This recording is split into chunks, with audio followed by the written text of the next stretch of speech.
Well, I think that a conference like this is very crucial, mostly because we need to remind ourselves constantly about the urgency and the centrality of climate change. And coming together in a forum like this is important to share experiences, to learn from each other, to get new insights about what has worked and what hasn't worked elsewhere, and how together as a global community we can work towards achieving the Paris Agreement. So in answer to your question, certainly this fora is timely because the world needs to work together. We need to really come together continuously to see how we can bring about,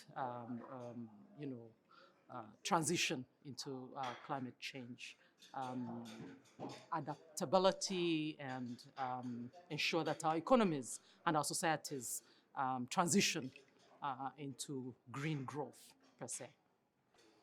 I think one major element so far that I seem to have understood is that everybody needs to feel a part of the process.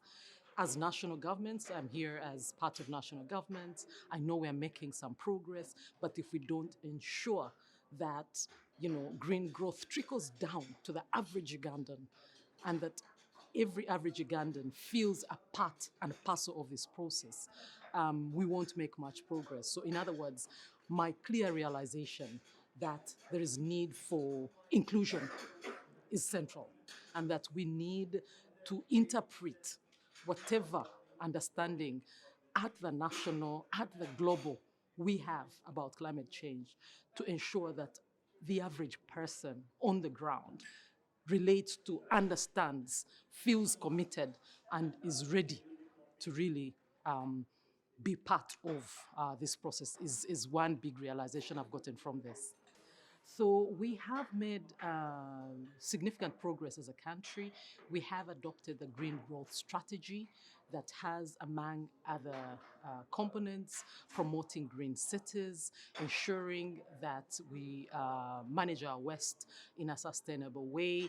We undertake, climate smart agriculture, and government is working proactively with all stakeholders to ensure that, first of all, there's a clearer understanding of what this will entail and what it means for Uganda.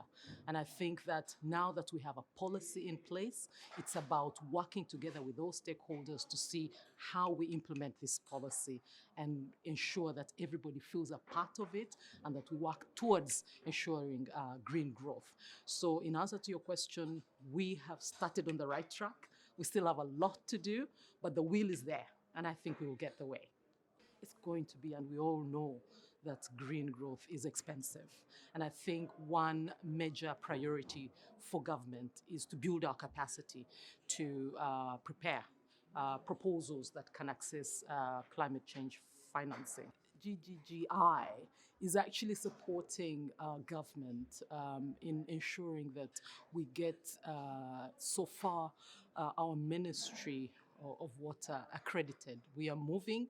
I think that we've been given provision accreditation, and we believe that with GGGI's support, we will get this done. We're also looking at getting our Uganda Development Bank accredited so that we can get our local private sector get access to financing for climate smart agriculture. But also GGGI is working with our National Planning Authority to ensure that we green our National Development Plan and that all the programs that we have articulated that will guide our country in the next 5 years are really green. And we hope to also work with GGGI in particularly waste management in Kampala Capital City Authority in ensuring that, again, we use green approaches. So those are some of the key project areas that we are working with GGGI in ensuring that we deal with climate change.